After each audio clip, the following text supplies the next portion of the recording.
30 రోజులు పైగా 50 మంది మహిళల మీద ఈ విధంగా చేయడం ఎంతవరకు సమంజసం? దాన్ని ప్రభుత్వం ఉదాసీనతతో ఈ విషయంలో వ్యవహరించడం ఎంతవరకు న్యాయం? ఈ విషయాన్ని సాక్షి వెలుగులోకి తెచ్చాక వీళ్ళు ప్రతిస్పందించడం ఏంటి? అసలు ఈ రాష్ట్రంలో మహిళలకి రక్షణ ఇంత దారుణంగా ఉందా? మహిళల మాన ప్రాణాలు ఇలా గాలిలో దీపాల్లో ఉన్నాయా అని నేను అడుగుతున్నాను. అసలు ఎక్కువ సంఘటనలకి ముఖ్యమైన కారణం ఏంటంటే మద్యము, డ్రగ్స్, గంజాయి. గంజాయినేమో 100 రోజుల్లో రూపుమాపుతాం, గంజాయిని ఉక్కుపాదంతో అణిచివేస్తామని లోకేష్ గారు, హోంమంత్రి గారు పదే పదే చెప్తున్నారు. చూస్తే ఈరోజు ఎక్కడ చూసినా గంజాయి వెచ్చలవిడిగా దొరుకుతూ ఉండే పరిస్థితి మనం చూసాం. హోంమంత్రి గారు నివాసం ఉంటున్న విశాఖపట్నంలోనే గంజాయి వెచ్చలవిడిగా పండిస్తూ ఉన్నారు. ఈవెన్ జైల్లో కూడా గంజాయి పండిస్తున్న విషయం ఆవిడే కనిపెట్టిన విషయం మనందరము చూసాము. అంత ఘోరంగా గంజాయి పండించడమే కాకుండా గంజాయి రవాణా ఆమె సొంత నియోజకవర్గమైన పాయకరావుపేట మీదుగానే గంజాయి రవాణా రాష్ట్రం మొత్తానికి వెళ్తూ ఉండే పరిస్థితి మనం చూసాం. ముఖ్యంగా డ్రగ్స్. అసలు డ్రగ్స్ ఈ రోజు తీసుకుంటే డోర్ డెలివరీ జరిగే స్థాయికి డ్రగ్స్ ఆంధ్రప్రదేశ్ రాష్ట్రంలో అందుబాటులోకి తీసుకొచ్చారు. అంటే ఎంత విచ్చలవిడితనం! దీనికి కారణం ఏంటంటే ప్రభుత్వం తాలూకా నిర్లక్ష్యం, ప్రభుత్వం పట్టించుకోకపోవడం వలన, ఈ కూటమి ప్రభుత్వం తాలూకా అసమర్థ పాలన వలన ఈ డ్రగ్స్ అనేవి ఈ రోజు విచ్చలవిడిగా దొరుకుతున్నాయి. హోమ్ మినిస్టర్ సాక్షాత్తు నివాసం ఉంటున్న విశాఖపట్నంలో మొన్ననే ఒక కాలేజీలో డ్రగ్స్ దొరికాయి అంటే ఎంత దారుణం! అందులో తెలుగుదేశం పార్టీ నాయకులు ఉన్నారు.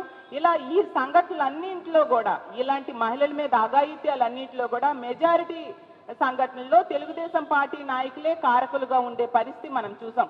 అంటే ఇక్కడ ఈ కూటమి ప్రభుత్వంలో ఇలాంటి తప్పుడు పనులు చేసే వాళ్ళకి శిక్షలు ఉండవు.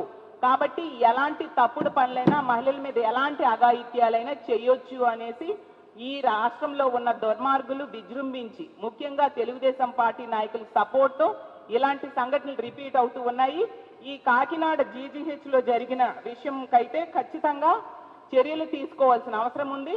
ఆ దుర్మార్గులకి కఠినంగా శిక్షించాలి. 24 గంటల్లో A1గా ఉన్న ఆ వ్యక్తిని పట్టుకొని శిక్షించాల్సిన అవసరం ఈ ప్రభుత్వం మీద ఉంది. అలాగే వాళ్ళకు సస్పెన్షన్ కాకుండా కఠినమైన శిక్షలు వాళ్ళకి వేయాల్సిన అవసరం ఉంది. అలాగే తీసుకుంటే గతంలో జగన్మోహన్ రెడ్డి గారు ఏ విధంగా అయితే ఇలాంటి సంఘటనలు జరిగిన వెంటనే త్వరగా ఆ ప్రాసెస్ విచారణ జరిగేట్టుగా చేయడానికి ఎన్నో తీసుకురావడం జరిగింది. ఫాస్ట్ ట్రాక్ కోర్టులు తీసుకురావడం జరిగింది. ఇలా ఎన్నో చర్యలు తీసుకున్నారు. వాటన్నిటిని కూడా ఈ ప్రభుత్వం కూడా అమలు చేసి ప్రజలకి, ముఖ్యంగా మహిళలకి రక్షణ కల్పించాల్సిందిగా కోరుతున్నాను. ఈ 50 మంది అమ్మాయిలకి వెంటనే న్యాయం చేయాల్సిన అవసరం ఉంది. ముఖ్యంగా హోమ్ మినిస్టర్ గారు ఇప్పటికైనా స్పందించండి అమ్మా.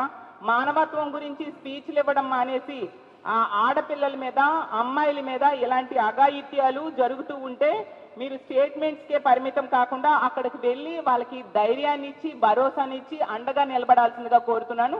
ఎప్పటికైనా ఇలాంటి పనులు చేసే వాళ్ళకి ఈ ప్రభుత్వం కఠినంగా శిక్షించాలి. ముఖ్యంగా పవన్ కళ్యాణ్ గారు తన సొంత జిల్లాలో ఎలాంటి సంఘటన జరిగినా తాట తీయకుండా కామ్గా కూర్చోవడం ఎంతవరకు సమంజసం? ఖచ్చితంగా కఠిన చర్యలు తీసుకోవాల్సిందిగా ప్రభుత్వాన్ని డిమాండ్ చేస్తూ సెలవు తీసుకుంటాం.